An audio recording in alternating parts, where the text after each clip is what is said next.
Afternoon, Dwayne here, Dry Creek Wrangler School. Want to do another video this afternoon, some more tips for wranglers. We're coming up on dude wrangling season. Some of you are getting ready to head out for your jobs for the summer, and so I want to give some more advice and some more tips. Again, I want to get back more to the heart of the channel and what we started. It's when I started this channel, it's because the industry was developing such a bad reputation because nobody was teaching young people how to do this job, and wasn't giving advice. And so I want to help you with it, and this is just going to be as a thoughts. I thought about some things, and so we're just going to go with it. This would be part 2 of this. So what would you carry if you're wrangling? What would you carry? Now you're going to carry what the ranch has set up to carry. All right, that's first aid, a radio. I mean, it depends on who you work for. Okay, so they're going to have a certain things that you're going to want to carry. When I wrangled in North Carolina, it was brutally hot, so we carried, I carried more water. We carried a small first aid kit. We carried radios to be in contact with the ranch. That stuff's up to the ranch. But yourself, what do you want to make sure that you're carrying? That you have a little extra something, and it's not near as much as you would think it would be. You want to always have a hoof peg. Okay.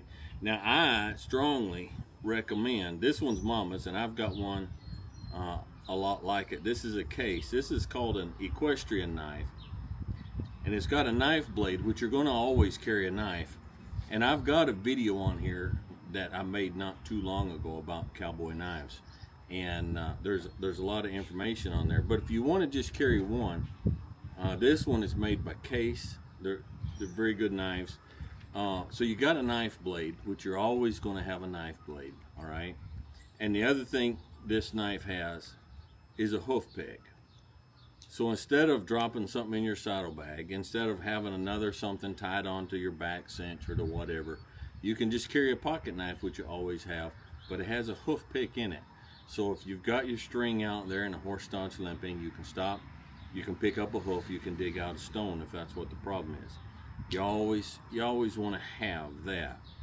I'll tell you something else. Here's a little secret. Okay, you might want to carry just a couple of Mickey Mouse band-aids.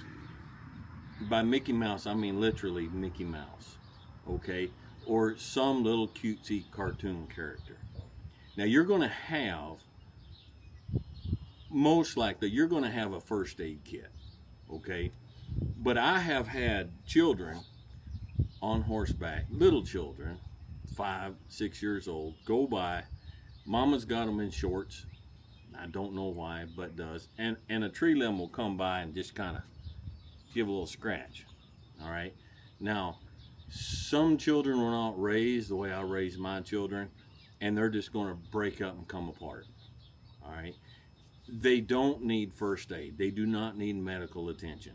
All right, but they need something. And so if you pull out, if you have a couple of little Mickey Mouse or fire truck or something, little band-aids, and you pull one of them out and put that band-aid on that little scratch, you could save yourself a whole lot of grief and crying and weeping and wailing and gnashing of teeth through the whole thing of that child.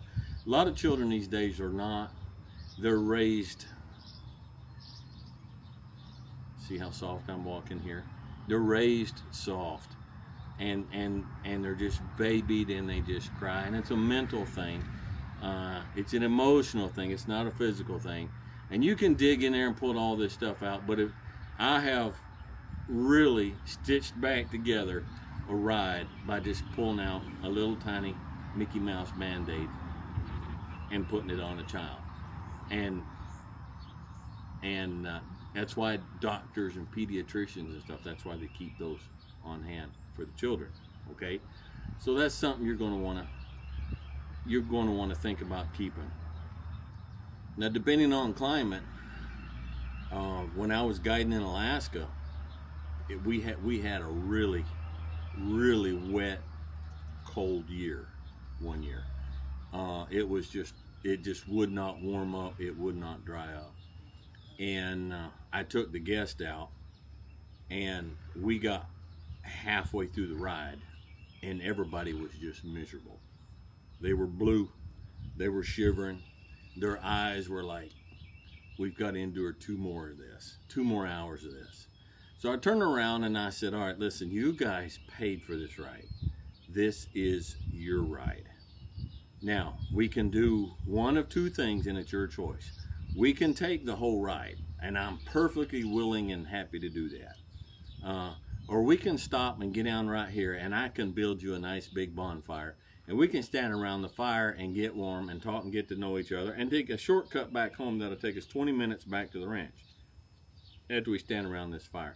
And every one of them were like, oh, please, can we have a fire? So I had fire starter with me, and I was in a place where a lot of dead spruce branches. It was super easy to build a fire. So I got down, got everybody down, tied the horses up, built a fire, and then I went in my saddlebag, and out of my saddlebag, I pulled out a little pot about that big and some water. Everybody was carrying water. And I pulled out a stack of paper cups that was stuffed with packets of hot cocoa. They were not expecting that. But I had that in my saddlebag just because that was the weather, and I knew that's how things were going. So I built a fire, and I boiled some water, and I made everybody a cup of hot cocoa out there on the side of that mountain, standing around a bonfire. They were ecstatic. Think outside the box, okay? Think outside the box, and in your area, what is something that you are very likely to run into, and what can you carry on your own to make yourself the hero of the day, okay? To take care of everybody. It's not going to be very often that you've got people out there with the state of mind. I paid $400 for this 4-hour ride in order to be miserable, and I'm going to be miserable because I paid $400 to be miserable no matter what it takes, okay? And so I had stuff in my saddlebags to make everybody a cup of hot cocoa around a bonfire, and it saved the ride. It saved the ride, okay? So think outside the box and have some things on hand depending on your normal clientele, your terrain, your weather, your season, your time of whatever, and just, again, like I said in the last video, you've got to start understanding that this is a people business. This is not a horse business, okay? So, third tip. Now, this is something I have believed and held for a long time, especially after so many years in Alaska in bear country. We had a situation on a much smaller scale happen like this up there with another wrangler. And I just read a newspaper article this week out of Powell, Wyoming, where a guest ranch had a string out and the wrangler had a canister of bear spray. And she accidentally triggered that bear spray when she went to get a bottle of water, sprayed it in the eyes of a guest horse, and there was a big wreck. Now, you're an employee, and if your ranch insists that everybody carries bear spray, carry bear spray, but carry it in such a way that you can't get to it, okay? Bear spray and horses do not mix. You say, what if a bear's coming? What if a bear is coming? And I'll come to that in a second, okay? Because I have experience in that too. Bear spray is literally spray. It's pepper fogged out. It is very susceptible to the wind. The wind's doing this right here, okay? It's always swirling, move a little bit. Bears, you say, well, a bear's charging. I've only got a split second to act. Which way's the wind blowing? Because if the bear's coming in with the wind, you're going to spray the spray, and the spray's coming back on you and on the horses and on the guests. Okay? Bear spray and horses do not mix. All right? And I will say this, I do not know, and the reason I do not know is because I have lost count of how many bears with a string of guests we have crossed on the trail. Okay? Never, ever had a bear come in to the string.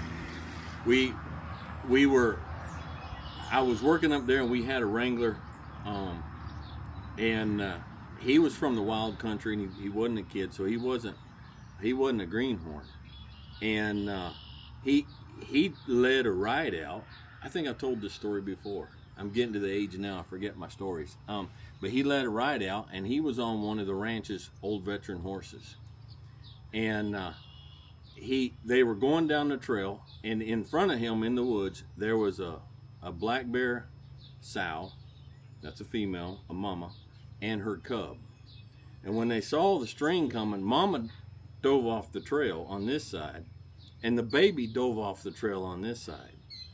So the string was going to go in between a mama bear and her cub. And the wrangler said, man, I don't know what to do. He said, so we just kept going.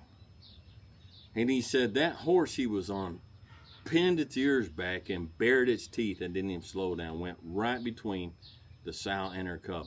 And that bear didn't dare do anything.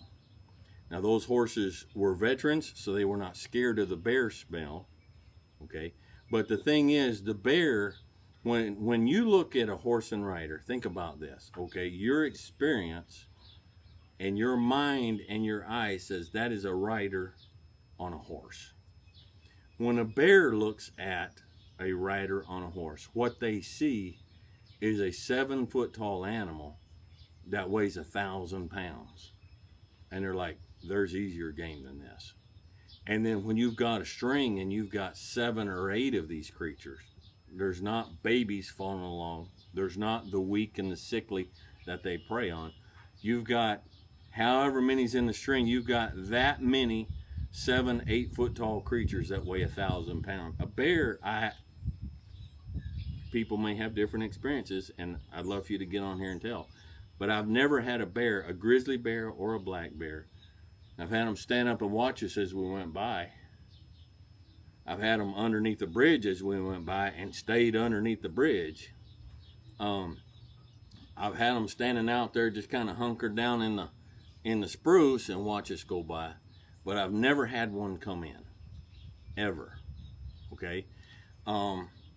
The dangers posed by having bear spray with horses and greenhorns is much higher than the dangers posed by being in backcountry without bear spray.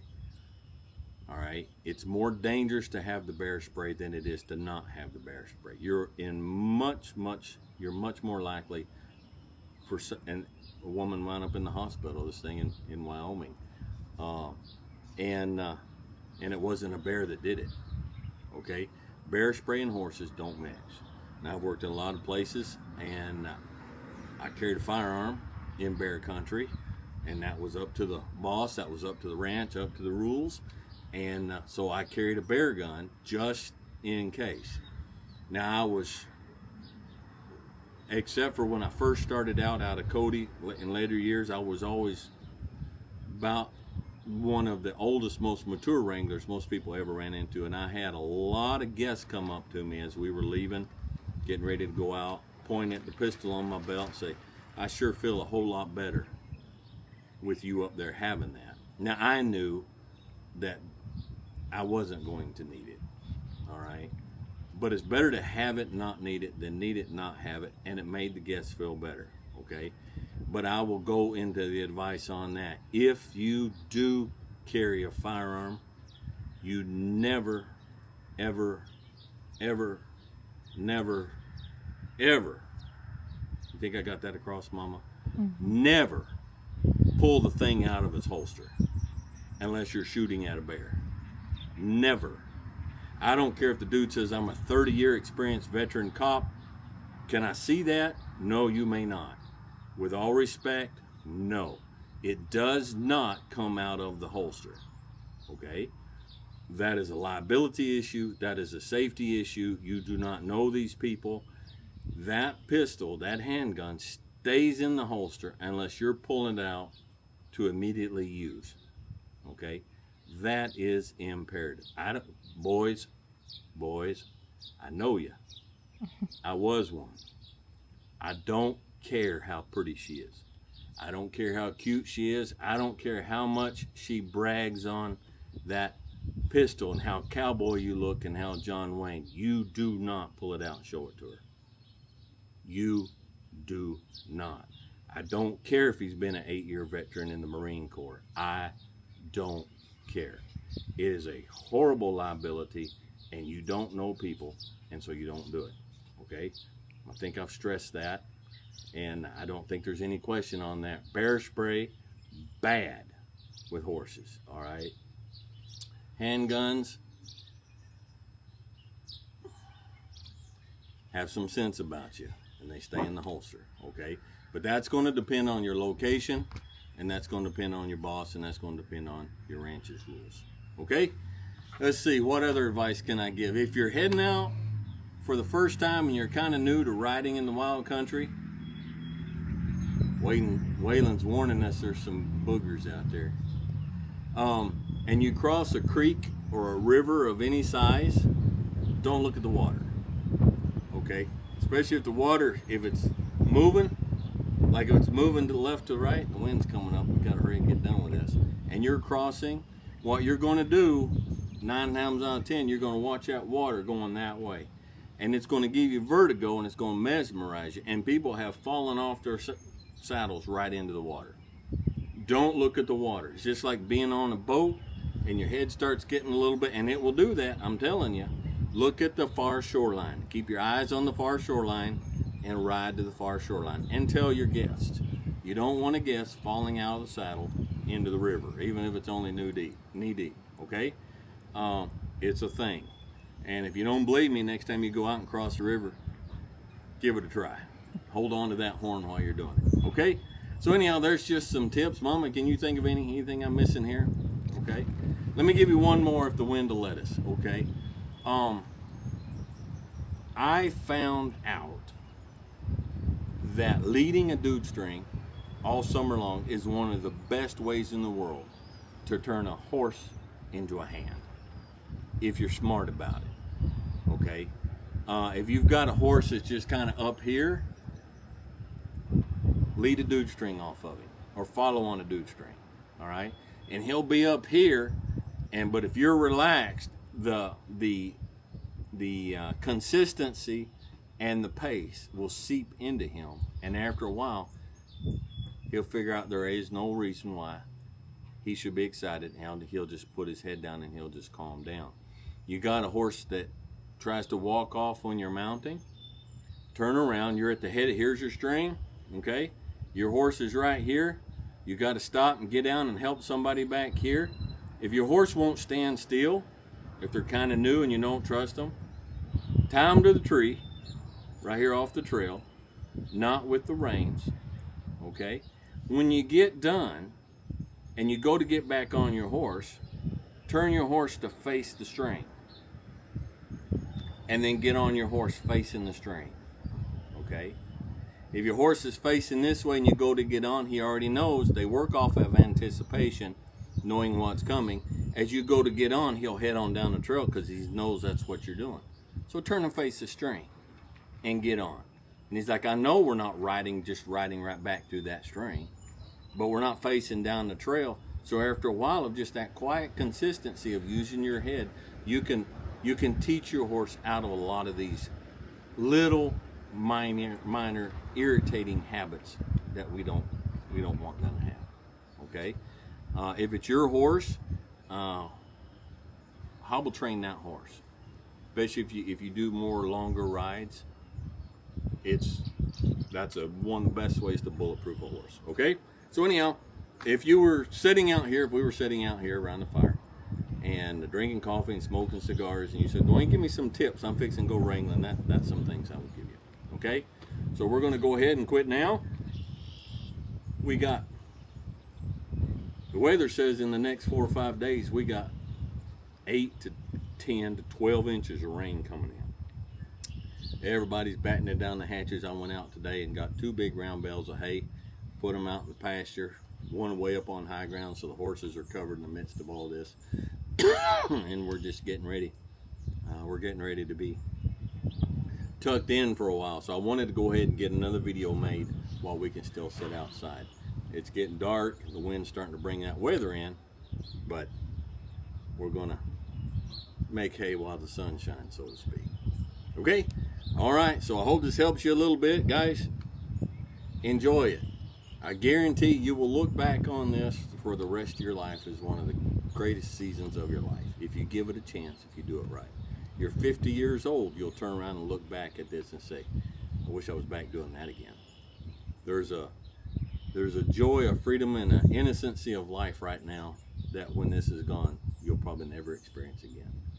All right, so enjoy it, and we'll be reasonable, be logical, be safe, have fun, and be prepared, and we'll catch you all next time.